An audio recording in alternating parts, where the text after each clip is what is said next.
Bonjour à toutes et à tous, bienvenue dans cette nouvelle plongée au cœur de l'information. Bonjour. Le concept ici, il reste le même. On prend une grosse pile de documents, des articles, des notes d'actualité. Et on en extrait la quintessence. Voilà, exactement. On en extrait vraiment l'essence. L'idée, ce n'est pas juste de lire les titres, mais de comprendre ce qu'ils signifient en profondeur. C'est un raccourci direct vers la connaissance pour notre auditoire. Sans jargon. Sans jargon inutile, ouais. Mais toujours avec cette volonté d'aller gratter un peu sous la surface. Et aujourd'hui, notre matière première vient du média wisport.com.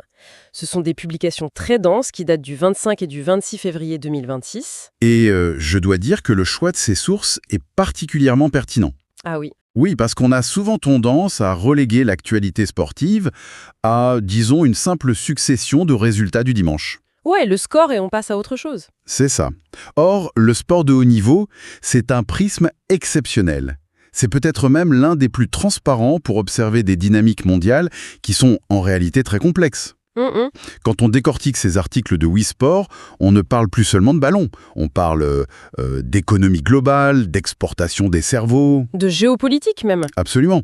Et d'infrastructures sociales. C'est tout l'enjeu de notre mission du jour en fait. Proposer une radiographie vraiment approfondie du paysage sportif sénégalais actuel à travers ces publications. Tout un programme. Ouais, on va partir d'une étincelle, une grosse rumeur de transfert qui agite le marché européen autour d'un joueur de très haut niveau. Et ensuite, on va dézoomer. D'accord. On va voir comment une nation structure l'exportation de ses talents, comment elle prépare son avenir en coulisses et surtout comment elle gère l'intensité de ses passions sportives. Des passions qui débordent parfois du cadre strictement compétitif. Un programme très riche. Ouais, alors commençons par ce qui fait les gros titres. Une information initiale de Foot Mercato qui a été massivement relayée par nos sources.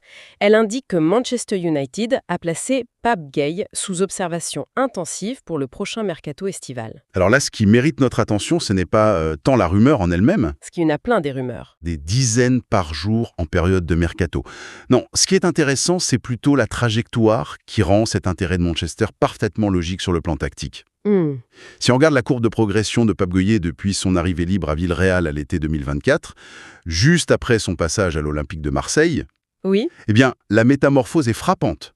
Il ne s'est pas juste intégré à la Liga espagnole, il en a vraiment assimilé les exigences pour devenir une pièce maîtresse du sous-marin jaune. Mais attends, la Liga et la Première Ligue anglaise, ce sont deux mondes tactiques qui sont foncièrement différents.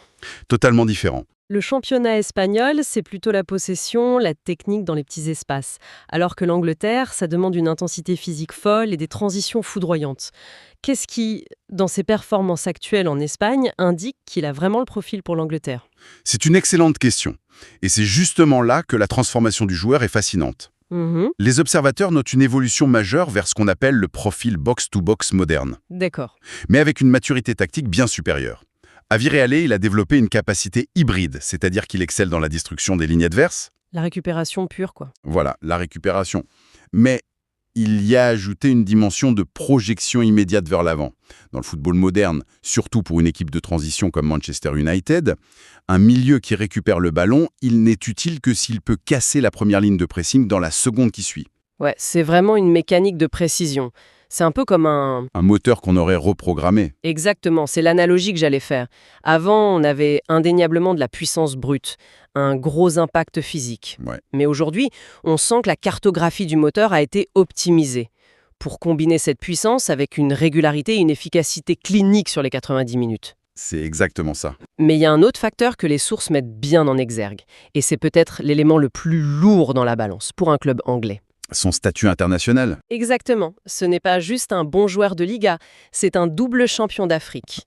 Et l'homme providentiel. Voilà, c'est l'homme qui a inscrit le but de la victoire lors de la dernière finale de la CAN pour les Lions de la Teranga. Et ça, cet aspect précis, c'est la clé de voûte de sa valorisation sur le marché. Pourquoi ?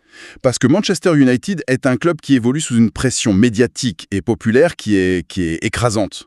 Recruter un joueur techniquement doué, ça ne suffit plus à ce niveau-là. Il faut des garanties. Des garanties sur la résilience psychologique, oui.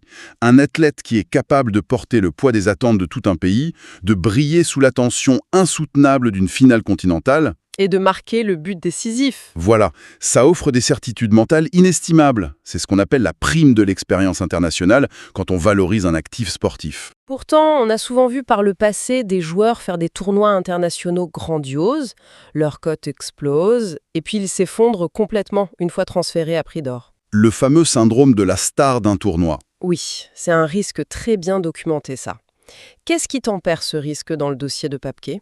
La différence, elle réside dans la temporalité et dans la structure de son contrat actuel. Les sources de Oui Sport rappellent très justement qu'il s'agit pour l'instant d'une phase d'observation. Gay est sous contrat avec Villarreal jusqu'en 2028. Donc le joueur est dans un environnement hyper stable. Il n'y a pas d'urgence. Aucune. Il performe de manière constante, bien au-delà de l'épiphénomène d'un tournoi qui dure un mois, et le club espagnol n'a aucune pression pour vendre. Donc ça va coûter cher. Très cher. Si transfert il y a, ce sera à des conditions financières majeures, ce qui force l'acheteur à avoir un projet sportif extrêmement solide pour lui. On n'achète pas un joueur à ce prix-là sur un coup de tête. C'est clair. Ce dossier, en fait, il illustre parfaitement la réussite de la filière d'exportation sénégalaise sur le terrain. Tout à fait. Mais exporter du talent brut en crampon, ce n'est qu'une face de la médaille. Ce qui prouve vraiment qu'une nation devient une puissance sportive mature, c'est quand elle commence à exporter ses cerveaux. C'est stratège. Oui, c'est stratège. Et là-dessus, la publication du 18 février concernant Mamadou Sabali, elle est fascinante. Il vient d'être nommé entraîneur principal du Eckernförder SV en Allemagne. Et c'est un mouvement qui mérite vraiment une analyse approfondie. Parce qu'historiquement, le flux de l'expertise tactique sur les bancs de touche, il a presque exclusivement suivi un axe nord-sud. Les entraîneurs européens qui partent en Afrique. Exactement. Donc voir un technicien sénégalais s'implanter sur un banc en Europe, et plus spécifiquement en Allemagne, un pays qui est mondialement reconnu pour sa rigueur académique dans la formation des entraîneurs, c'est un signal fort. Très fort, ça démontre que l'écosystème sénégalais génère aujourd'hui une expertise méthodologique capable de rivaliser sur des marchés intellectuellement très protectionnistes. Néanmoins, il faut se garder de peindre un tableau complètement idyllique. Ah oui, ce n'est pas simple tous les jours. Le marché européen, que ce soit pour les joueurs ou les entraîneurs, ça reste une forteresse extrêmement difficile à pénétrer. Nos sources relatent le cas de Mamadou Lamine Camara. Oui, un cas très intéressant. Le 16 février, on apprenait son départ de la RS Berkane au Maroc. Mais ce départ, il intervient juste après l'échec d'un transfert très attendu vers Stoke City, en Angleterre. Cet échec rappelle quand même que le talent seul ne suffit pas toujours à franchir les frontières. Le cas de Camara, c'est l'illustration parfaite de la rudesse administrative du football moderne. Surtout en Angleterre. Surtout là-bas. Un transfert vers le Royaume-Uni, particulièrement depuis les nouvelles réglementations post-Brexit, c'est un véritable parcours du combattant. Ce n'est plus juste une question de séduire un coach. Non, ça ne suffit plus de convaincre un entraîneur ou un directeur sportif. Il faut satisfaire au système de points du GBE, le Governing Body Endorsement. C'est quoi exactement ce système GBE ? C'est une grille qui évalue le temps de jeu international du joueur, le classement du championnat d'où il vient et les minutes disputées en compétition continentale. C'est hyper strict. C'est mathématique. Un transfert peut capoter à un point près sur cette grille administrative. Et ça stoppe net une progression de carrière. Le fait que Camara doive maintenant relancer sa carrière en quittant Berkane, ça montre à quel point cette industrie exige une résilience mentale hors norme. Alors, face à un marché mondial aussi impitoyable, hyper réglementé et financièrement féroce, comment un pays s'y prend pour assurer la pérennité de son modèle football ? Il faut des fondations. Voilà. On comprend vite que le simple alignement des planètes ou l'émergence spontanée de talents dans la rue, ça ne peut pas constituer une vraie stratégie nationale. Non, il faut institutionnaliser tout ça. Et c'est là que la brève du 26 février prend tout son sens. La Fédération sénégalaise de football, la FSF, a dévoilé une shortlist de 5 candidats pour le poste de directeur technique national. Et vous savez, cette information pourrait passer pour une simple annonce institutionnelle banale. Un communiqué de plus. Voilà, mais c'est sans doute la nouvelle la plus structurelle de toute notre sélection aujourd'hui. Le directeur technique national, le DTN, c'est l'équivalent du directeur de la recherche et du développement d'une grande entreprise technologique. C'est une belle image. Ce poste n'est pas du tout jugé sur les résultats de l'équipe première ce week-end. Il est jugé sur la compétitivité de la nation dans 10 ans. C'est le garant de la doctrine, en quelque sorte. Exactement. Mais avec les succès récents du Sénégal, je veux dire la victoire à la CAN, les qualifications régulières en Coupe du Monde, on pourrait penser que le système fonctionne déjà tout seul. On pourrait le penser, oui. Pourquoi le choix de ce profil, parmi ces 5 candidats, est-il si critique aujourd'hui ? Précisément parce que le maintien au sommet est beaucoup plus complexe que l'ascension. Ah, c'est toujours le plus dur. Le nouveau DTN va devoir uniformiser la philosophie de jeu, depuis les sélections de jeunes jusqu'à l'équipe A. Il doit structurer la formation des éducateurs locaux pour qu'ils répondent aux standards internationaux. Et il doit intégrer l'analyse de données dans la détection à l'échelle du pays entier. En fait, il s'agit de transformer une génération dorée en une culture de la gagne qui soit institutionnalisée. Donc, pérenniser le succès. C'est ça. Le choix de ce profil va déterminer si le Sénégal reste une nation qui produit ponctuellement des exploits ou s'il devient une véritable industrie pérenne de l'excellence footballistique. Et cette excellence, cette organisation méticuleuse, elle contraste parfois de manière